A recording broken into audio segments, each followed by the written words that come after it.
नमस्कार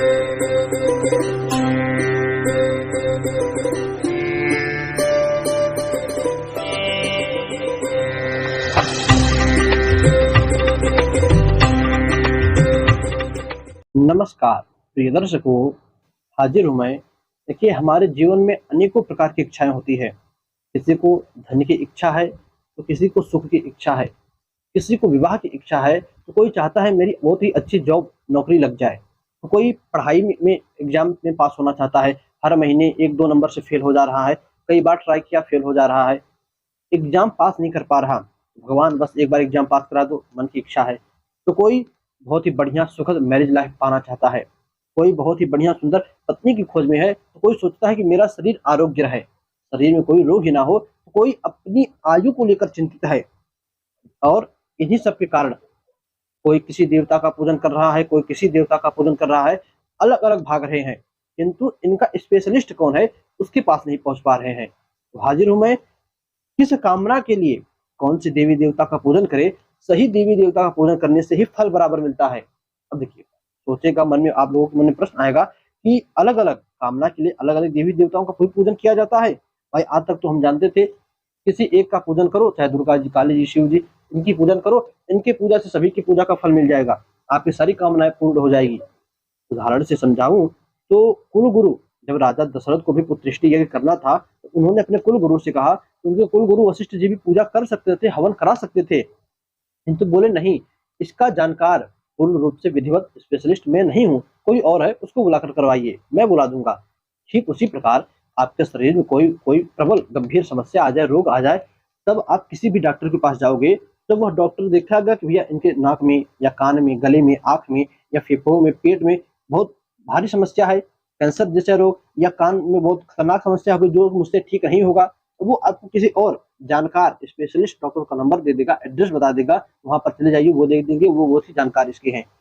ठीक उसी प्रकार हर समस्या का तो हर देवी देवता इलाज कर सकते हैं, किंतु आप जब स्पेशलिस्ट के पास जाओगे, तो वो जानकार जान जाता है कि यह आया है मेरे पास, तो इसको जरूर इसी से संबंधित समस्या होगी। जैसे आप कान के डॉक्टर के पास जाओ, तो वो जानता है इनको कान की दिक्कत है तभी मेरे पास आए हैं।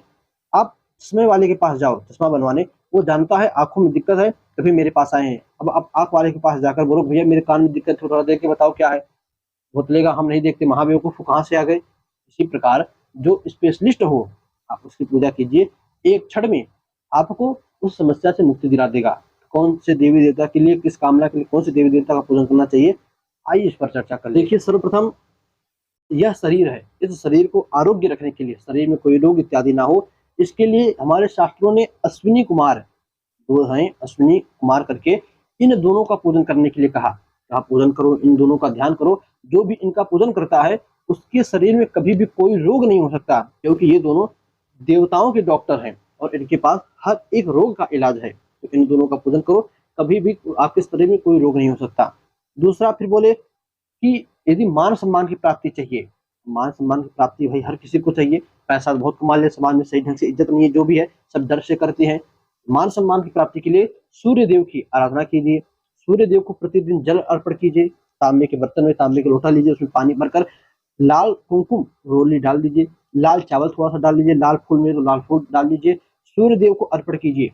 पूरा जल गिराने के बाद जल अर्पण कैसे करें, सूर्य अर्घ कैसे दे, के लिए पहले एक वीडियो बना चुका हूँ, उन नियमों का पालन करते हुए सूर्य अर्घ दीजिए, मान सम्मान की प्राप्ति होगी। जब सूर्य अर्घ दे दें तो उस लोटे में जो थोड़ा सा रोली इत्यादि लगा हो, चावल लगा हो, उसको अपने माथे पर लगा लीजिए। प्रिय दर्शकों, सूर्य देव की कृपा होगी, मान सम्मान की प्राप्ति होगी। इसके बाद नौकरी में कोई दिक्कत आ रही हो या नौकरी चाहिए, तो शनि देव की आराधना कीजिए, शनि देव का पूजन कीजिए, सत्कर्म करिए, क्योंकि शनि देव का एक ही कहना है, जैसा आप कर्म करोगे उसी के अनुसार फल मिलेगा, और शनि देव को न्याय का कारक माना गया है, हमेशा ये न्याय ही करते हैं, कभी अन्याय नहीं करते। शनि देव के पूजन के दौरान एक बात का ध्यान रखिएगा, कभी भी किसी गरीब को सताइएगा मत, उसको दुख मत दीजिएगा, तब शनिदेव आपकी सहायता करेंगे, वरना उल्टा आपको पूजा के बाद भी आपको परेशानी ही देंगे, कितनी भी कर लीजिए। हमेशा जब भी शनिदेव की पूजा करें, गरीबों की सहायता करें। शनिदेव की पूजा के लिए शनिवार का व्रत रखिए, प्रातः काल शनिवार के दिन पीतल के लोटे में पानी लेकर पीपल के वृक्ष में जल में जड़ गिराई, पानी गिराइए जड़ में, तिल उसमें डाल लीजिए, काला तिल, अपने बराबर काला धागा नाप कर उस पीपल के पेड़ में बांधकर शनिदेव से प्रार्थना कीजिए, प्रभु नौकरी में मदद मिले, जल्द से जल्द कहीं पर सेटल हो जाऊं, नौकरी के लिए शनिदेव की आराधना कीजिए। इसी प्रकार विवाह की बात आवे तो विवाह के लिए गुरुदेव ग्रह नहीं, केले का पेड़ नहीं, भगवान विष्णु नहीं, माता दुर्गा। शास्त्रों ने विवाह के लिए माता दुर्गा का चयन किया। भैया किसी को विवाह की इच्छा हो, दुर्गा जी की कमेटी बैठा दो, दुर्गा जी का वह पूजन करे, दुर्गा जी के मंत्रों का जप करे, दुर्गा जी के सामने एक दिए में, मिट्टी के दिए में घी, देसी गाय का घी डालकर एक दीपक प्रतिदिन शाम के समय जलाइए और जो कुछ मंत्र हो उन मंत्रों का जप कीजिए। स्क्रीन पर कुछ मंत्र लगा देंगे, आप उसको देख लीजिएगा। इन मंत्रों का जप कीजिए, अथवा ओम ऐं ह्रीं क्लीं चामुंडाय विच्चे नवारण मंत्र है, इस मंत्र का भी आप जप करके अपने विवाह की कामना दुर्गा जी के साथ कह सकते हो।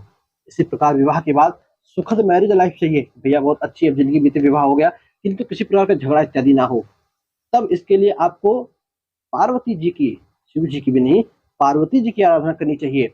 शिव पार्वती जी की फोटो ना मिले तब शिव पार्वती के पूरा परिवार, इसमें कार्तिकेय भी हो, गणेश जी भी हो, अशोक सुंदरी भी हो, इनके पूरे परिवार का एक चित्र आप खरीद कर लाइए, उस चित्र का पूजन कीजिए।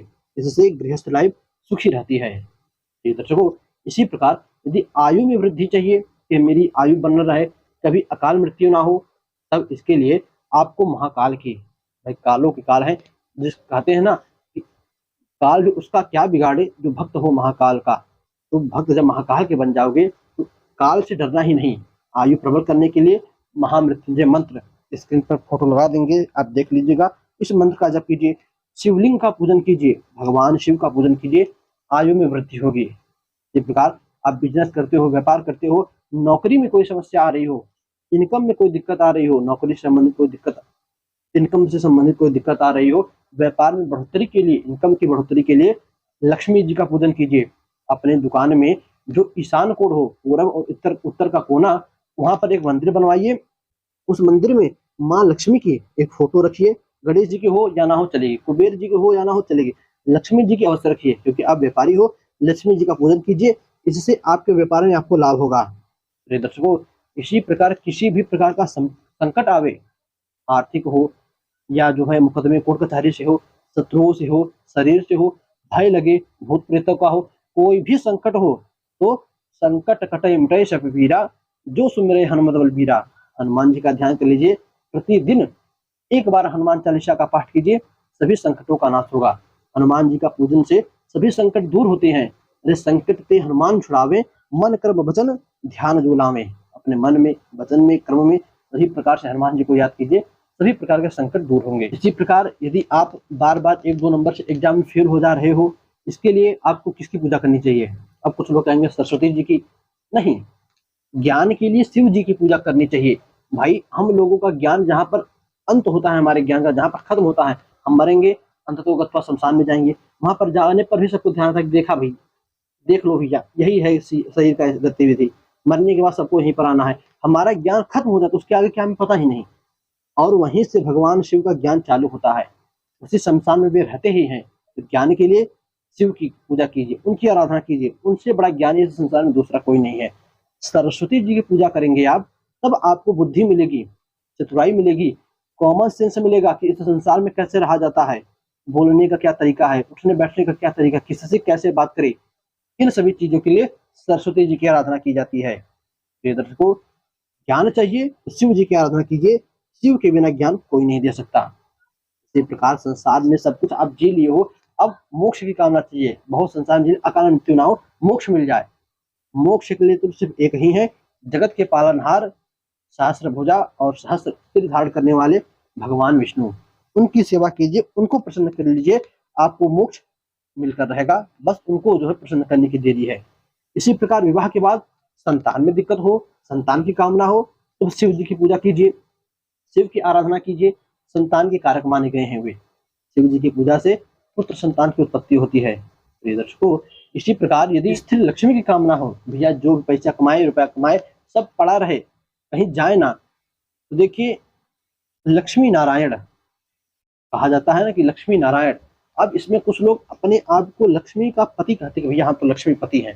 अरे मूर्ख इंसान, कोई लक्ष्मी का बेटा हो सकता है, लक्ष्मी का भाई हो सकता है, लक्ष्मी की उसकी माँ हो सकती है, लक्ष्मी उसकी अपनी पुत्री को, किंतु लक्ष्मी जी से आप पति का संबंध जोड़ते हैं, तब बहुत बेकार है। आप उनसे माँ का संबंध जोड़िए, आप उनसे अपनी बेटी का संबंध जोड़िए, आप उनको अपनी पुत्री बनाइए, आप उनको अपनी बहन बनाइए, किंतु आप उनको अपनी पत्नी नहीं बना सकते। लक्ष्मी का तो एक ही है पति नारायण, क्योंकि नारायण जहाँ भी रहेंगे लक्ष्मी ऑटोमेटिक वहाँ पर उसको जाना ही जाना है। यदि आप लक्ष्मीपति हो तो क्यों नहीं है, आज है आपके पास, कल छापा पड़ेगा, उठकर चला जाएगा ना। लक्ष्मीपति एक ही है, वो नारायण। लक्ष्मी का भाई आप हो सकते हो। नाम की बात नहीं कर रहा हूँ, माल मुद्दे लक्ष्मी की बात कर रहा हूँ। तो लक्ष्मी चाहिए तो या तो नारायण की सेवा कीजिए, नारायण की उपासना कीजिए, अथवा कुबेर जी की। कुबेर की करेंगे तो क्षणिक लक्ष्मी रहेगी, नारायण की करेंगे तो चिरकाल तक लक्ष्मी आपके पास रहेंगी। आपके मान सम्मान इज्जत सभी कुछ जो है बरकरार रहेगा। प्रिय दर्शकों, अब बात कर ले कि इन सभी की मान लीजिए हमारी बहुत सारी मनोकामनाएं होती हैं, हम किन किन लोगों की पूजा करें। कोई एक बोले हमारे भीतर जो भी देवी देवता निवास करते हो, जो हमारे इष्ट देवी देवता हो, जिन्हें हम हमेशा भजते हो, जिनके प्रति हमारा भाव सच्चे मन से निकलता हो, ऐसे देवी देवता का पूजन आप कर लीजिए। ऐसे देवता का ध्यान प्रतिदिन धरिए, सभी प्रकार की कामनाएं पूर्ण होंगी। किसी और के पास जाने की जरूरत नहीं है, क्योंकि कहा गया है एक ही साधे सब सधे। एक को साधिए, अपने इष्ट को साधिए, सभी लोग सध जाएंगे। प्रिय दर्शकों, आज के लिए जो भी था यही था। वीडियो कैसे लगी आपको कमेंट में अवश्य बताइएगा। कौन सी कामना जानने के लिए आप इस चैनल पर आए, इस वीडियो पर आए थे। और हाँ, चैनल पर नए हैं तो तुरंत सब्सक्राइब कर लीजिए। इस प्रकार की वीडियो हम लाते रहते हैं और आपके लिए तो इस समय बढ़िया ही शुभ मुहूर्त चल रहा है सब्सक्राइब करने के लिए। तो सब्सक्राइब कीजिए, वीडियो को अच्छी लगी तो लाइक कीजिए, कोई खराबी हो, कुछ और जानना हो तो कमेंट भी कीजिए। बस आज के लिए इतना ही, इजाजत दीजिए। पुनः मुलाकात होगी किसी नए वीडियो में, नए टॉपिक के साथ। तब तक के लिए नमस्कार।